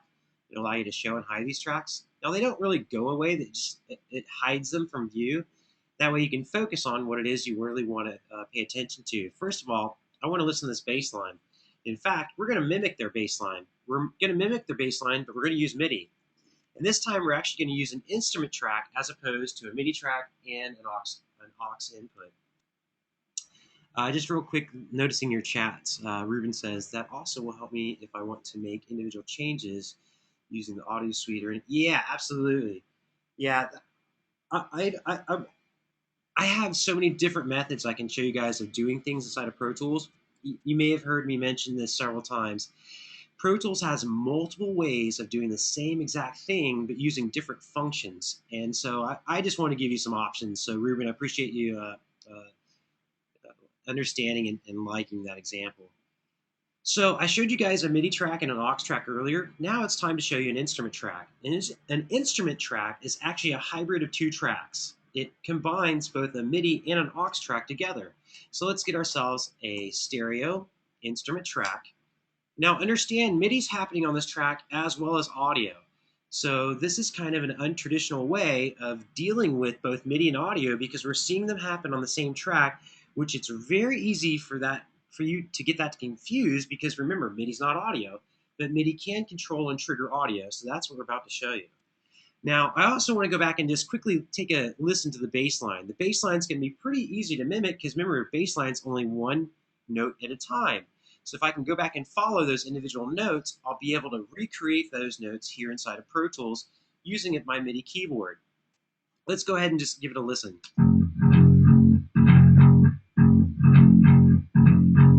Okay, I went ahead and selected 2 bars. Very, very easy. In fact, these 2 bars, let me hide my memory locations window. It's in the way of us.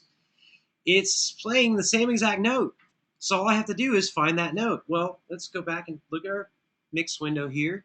So far, we have an instrument track, but we don't have a virtual instrument. I want to show you guys a virtual instrument you all have at your fingertips, but maybe you're not aware of it. If you look under your instrument tracks, we're going to go use this thing called Vacuum. Oops, let's see, here we go. So Vacuum is a virtual instrument that will replicate analog synthesizers. So we're going to go and basically replicate their pattern, but using a different sound and kind of make it our own. Here you can see, let me wait till our little death ball goes away. Now's a good time to always hit save whenever you see your little colorful beach ball. Go ahead and hit save. Okay, so if I hit record arm, and I make sure this track is soloed out, we can now hear Vacuum. So Vacuum basically doesn't give you a French horn, doesn't give you a bugle or flute or piano, but it will give you the sound of a virtual instrument. And this is what we're going to actually use for right now. If we wanted to, we could actually go use a separate virtual instrument that would more mimic a live bass. So if that's what you wanted, let's start off that way and then let's end up back here and I'll show you why. We're going to go use the live bass first from Expand, but then I'm going to switch out and use the same exact pattern, but I'm going to use it with an analog synthesizer such as Vacuum. So let's go to Expand, which you saw us use earlier. We're going to go under the factory content. Let's look under, let's see, we want to use basses. I have basses here. See, we have fretless bass. Why not just start off with this? Only because it's going to quickly mimic.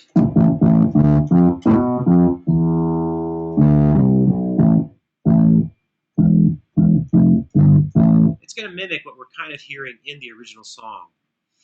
So again, I'm going to start off with a live kind of it's kind of mimicking a live bass, but let's go back and let's listen.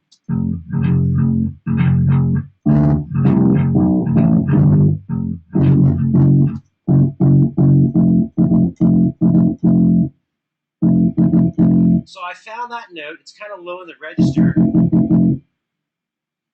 Let's see. So that's F. So we found the key. The key's F. Again, guys, I'm not maestro. I'm more of an engineer, but I can basically go and then pencil in this note. Let's change our note value to 16th notes. I found the note. Let's go and find it here. Notice to actually put in individual notes, though, you've got to change the notes view. The default view is clips. Change the notes. Let's go find that note again. It was not here, but down an octave from there. So there we go. So I know the note happened here. We'll go ahead and pencil it in. And I'll probably have to change the duration of these notes, but for right now, they'll serve as good placeholders.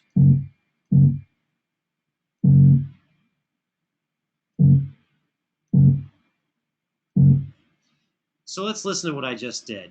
It's just one bar, but I think I'm kind of close. Let's listen to them together, though. Now, noticing I'm basically just trying to mimic their pattern, and I'm looking at where they hit their keys and trying to basically just get the same pattern going. I'm looking at the transients here as well. I can tell that they hit a bass note there, they hit a bass note there. I heard a double here, so let's just listen to it.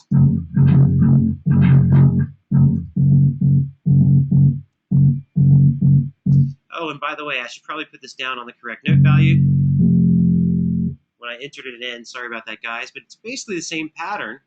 I soloed it out so you could hear it. I might want to turn it up a little bit so you could hear it.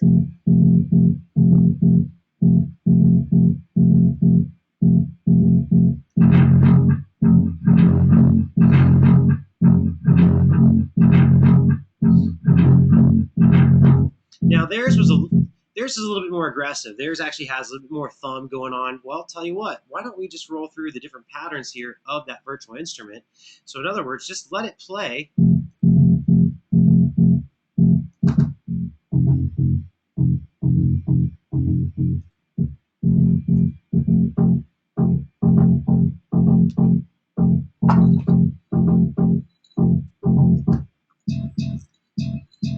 That doesn't sound like it.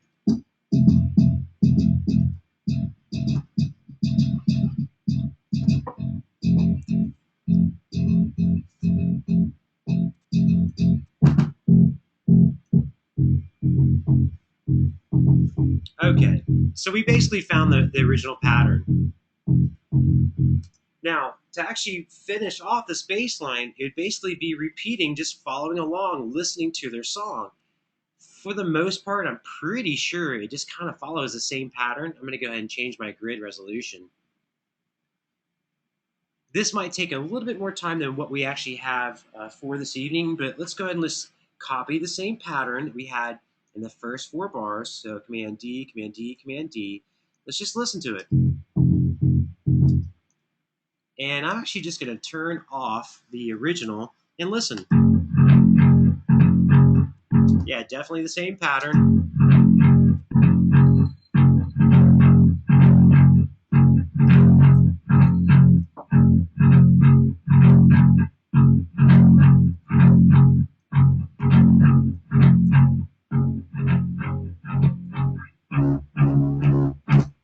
Now it goes up. It goes up a note, so we'll do Command D, copy it over, but then we have to listen and find that note. So if you listen, so is it going up or down? Did that note go up or did it go down? Yeah, absolutely it went up. So basically all I have to do is find that note.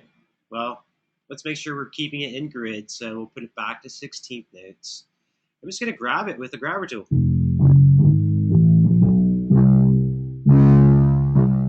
And I just basically found it by ear. I'm just listening by ear. We go back and listen.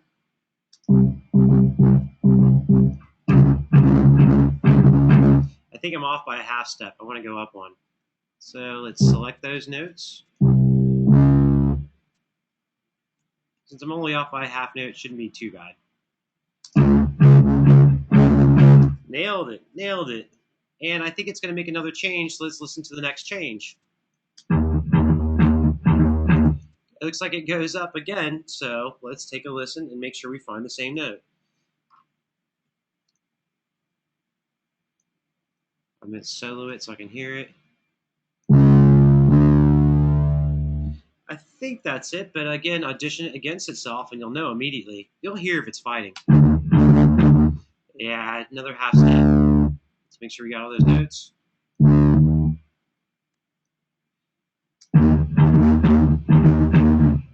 Yeah, absolutely. And then I bet you it's going to resolve in this next section and then just repeat itself. Let's take a listen. Actually, it just comes back and resolves back around to the original. So all I have to do is copy and paste. So it's not like, even if you're not a piano player, you can do this. You saw what I did. All I'm doing is copying and pasting and then finding the notes of the original artist. Now, I've only done a small section here, but it basically is all that we're going to have time for this evening. In our next section, we're going to get to actually doing a lot more mixing. We're going to talk about time-based routing and really get down to the nitty-gritty of your final project delivery. For right now, I do want to go back and just kind of let you hear what we've got. And in fact, I think I'm going to go change the sound into a more of a synth sound by just keeping the same pattern but changing out the actual sound itself. Or how about, I tell you what, for right now, just for tonight, let's listen to what it sounds like as is. So we'll get rid of the original bass. I'll mute the original bass. We'll show you all tracks. And we'll let you listen to our bass section. So up into where our bass hits. Let's go ahead and listen to what we've got so far.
Nice. So you can see just by following that one individual note and listening to the bass line, it happens to be a really, really simple bass line. No crazy funk bass line or anything like that. Ruben actually had a really good question. There was some kind of odd, some people had an issue with one of our archives. And I've gone back for each of the sections and reposted those archives. So in the event that you had like a repeat of the archives, they're now changed. I've gone back and corrected that. So Ruben, I appreciate you bringing that up. But yeah, that actually should be okay. So if you go to your activities tab, you'll still be able to get to that. And in fact, the live stream that you've seen tonight, these will always be hosted. If you take a look under the announcement section, I'll always have a link there for you underneath the announcements. So it usually takes me about 24 hours. There's 2 different rendering processes I have to do when we're done with tonight's class, but tonight's class will be posted and it will be up there underneath your announcement section. But just giving you guys a quick overview of what we're going to do this evening and what we'll be having coming up next week. Again, we're going to go into time-based routing next week. We'll talk about audio subgroups and your project, your final project delivery. So pretty much I want to open it up for you guys for the next 8 minutes and let you guys have any questions that you guys have for this evening.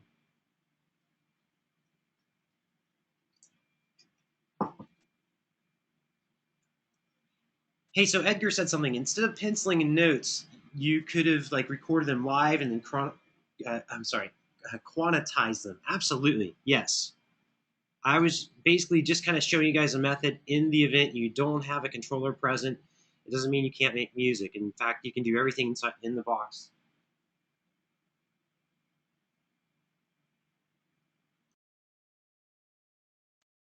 Excellent. Keep your questions coming, guys. More questions.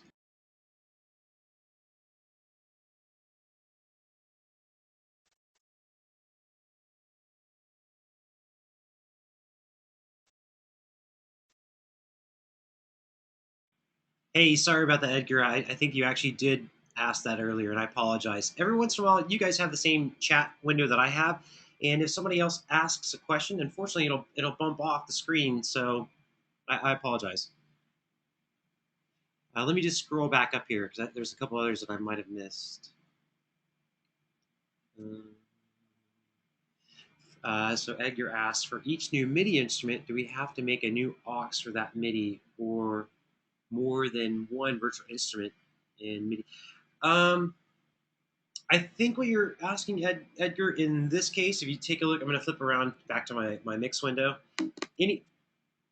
Anytime I'm creating a new instrument, I'm typically going to put it on its own track. But notice here too, I've got one on an instrument track. Notice here when we're looking at symbols, especially in the mix window, everything's gray right now. Everything kind of looks the same. The only way you're going to know the difference between tracks is these little symbols at the bottom here. Anytime you see this little icon here, it's meant to represent a waveform. I know it kind of looks ColecoVision and kind of old school, but it's a low bit resolution showing you that this is an audio track. Here I know I'm looking at an instrument track. Here I know I'm looking at an aux track. And these will actually come into play a little bit more next week when we get more into mixing, but it's still a very valid question, so I'm glad you're asking it.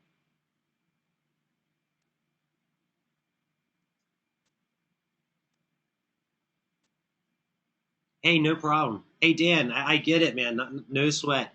It always stinks like doing it the slow way and then having someone show you like the fast way. So I totally get it. I've been there, brother. Don't sweat it.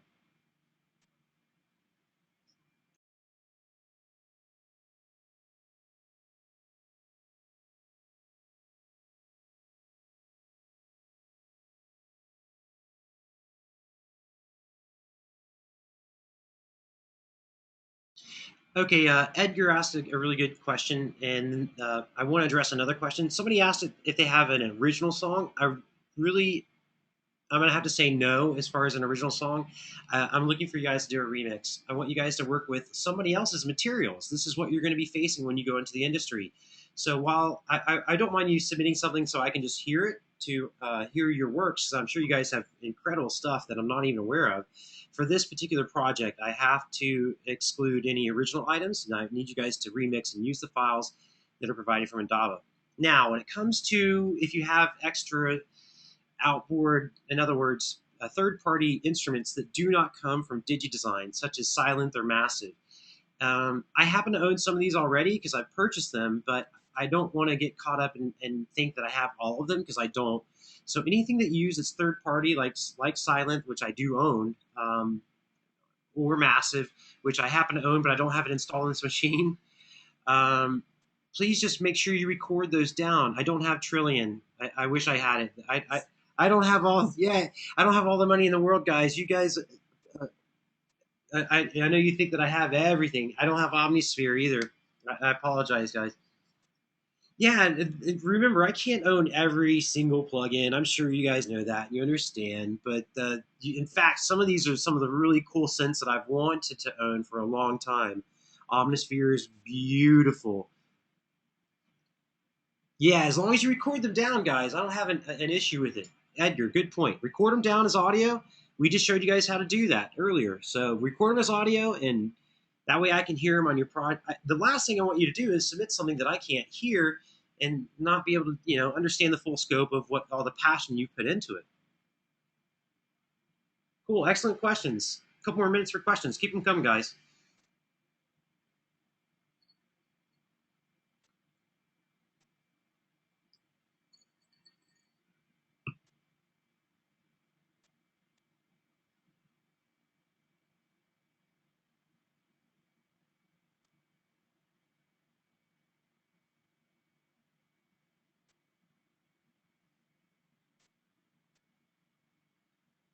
Hey, no problem, Edgar. Awesome. There was another question from Dan, and I think you kind of got cut off. Dan, well, Dan, will you just like resubmit your question?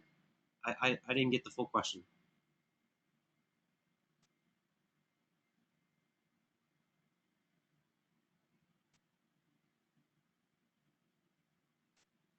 Let me just scroll up, Dan. Live recording. Oh, I think what you're asking is, does it have to be MIDI or a loop, or can you just record live? Quite honestly, Dan, that's a great question. Because I know not everyone is a musician, I have to be able to show you guys both sides. So unfortunately, I didn't bust out a live bass and start throwing down some funk licks. I try to kind of show you guys how to do it inside the box, even if you don't think you're a qualified musician. So if you can record the stuff live, oh, that's the blessing of all. You have yeah you have the world in your hands at that point. I would love for you to record live. I just know that some of us walk into this program and we have not studied or really trained on one instrument. So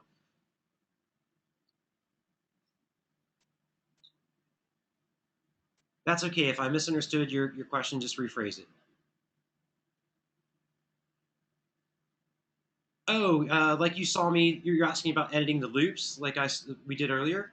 That's okay. Yeah, no. Notice I just tried to make the loops more my own, and I tried to show you guys that with inside Pro Tools, it's actually really quick and easy. I utilize my grid mode.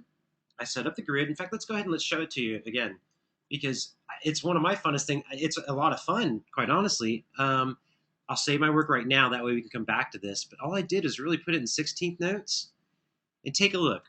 Let's go ahead and just take this one loop. I'll blow it up in one screen. Now that's in 16th notes, it allows you to highlight the little individual notes themselves. which then allows you to then take things and duplicate them so that, and then I went and just basically consolidated, which made it into one. The only reason I consolidated so that I could create a small fade in. But now notice I now personalize this loop. If we solo this out and listen to it,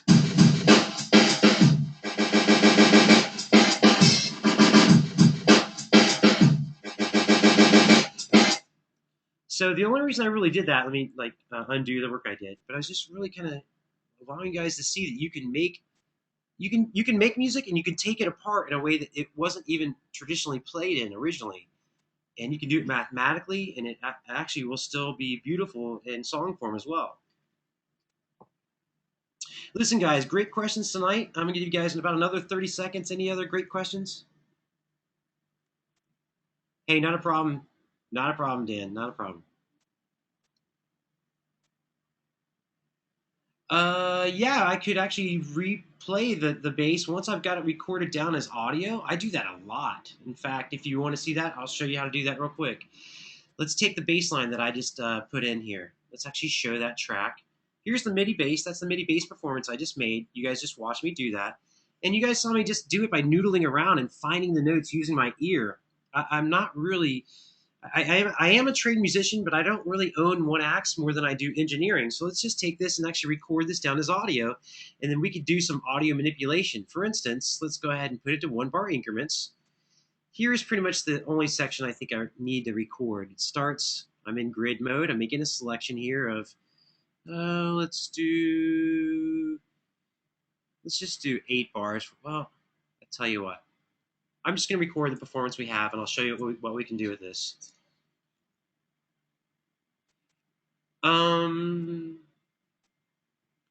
Well, I think, Dan, what you're asking about has to do with the manipulation of the audio, correct? Are you asking if you can just record this in off your keyboard? Because you're more than welcome to do that, absolutely. In fact, sometimes I do that as well. I just don't happen to play the piano really well, so I will find the note and pencil it in. But yeah, if you can play that in, by all means, play it in. Is that what you're asking? Okay, so, all right, well, I'll tell you what, I'll go ahead and we'll record this down to audio, so we'll create a brand new track. Notice my instrument track is stereo, so my new audio track needs to be stereo as well. Because I want to get out of this track, we'll utilize a bus path. Now, 13 and 14 is already used, so let's don't use that. We use 15 and 16. 15 and 16 needs a match on an input, so we're just basically moving the audio from one track to the other. Record on the track. We'll go ahead and zoom in a little bit here, hit record, and we'll get our waveform.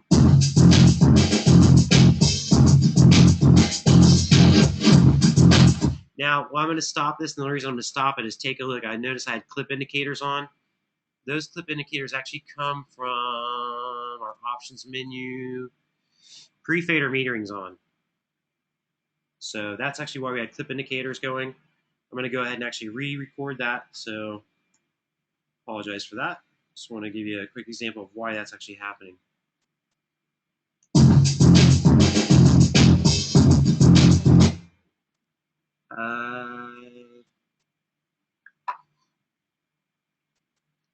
Actually want to get rid of these real quick. And here's why. I turned that instrument track way up, and it's just clipping the input of the new track. So outline the area of recording. Cool. We'll go ahead and record it.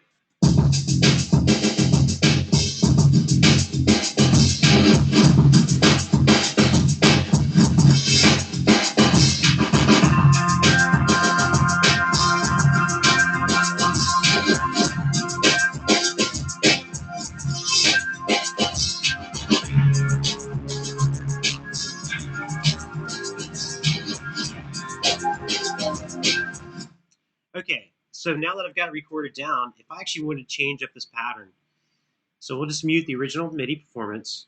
I'm going to zoom in on just the first 2 bars that we have here. Oops.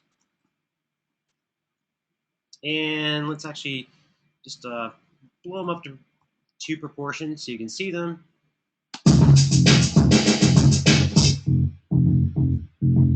So we just have the same pattern that you were hearing. If I switch myself over to 16th notes, I can change up this pattern anytime I want. Same thing that you just saw me do with drums, now you're going to hear me do with audio. Imagine doing what you're seeing me doing with vocals as well. That's where it gets super cool. I really don't have time to show that this evening. We've really got a wrap for this evening, but I want to show you this bass line real quick. I'm not even sure if that's going to translate. It's a really low frequency. I don't think you guys are going to get that at home. Yeah, Don, I'm glad that's opening up new avenues for you. You guys, this is what you're going to see in the real world. This is Pro Tools. This is 90% of every studio that you're ever going to walk into. This is what they're using. Over 90% of what you guys see and hear on the radio and TV, it's done right here this way. This is what you guys are going to use. So I'm glad you guys are getting excited. I'm glad I'm opening up new avenues for you. And keep these questions coming. So this session will be archived. If I went too fast, I apologize, but it's there for you guys to review again. It'll be under the announcement section, and I've really had a great evening together. If there's anything you guys have further as far as questions, maybe you didn't want to ask in this session, that's totally fine. Make sure you hit me up via email or iChat, and let's get together one-on-one and really sort out where it is that you want to be. Have a good evening, guys. I'll talk to you later. We'll see you back next Monday evening. Take care.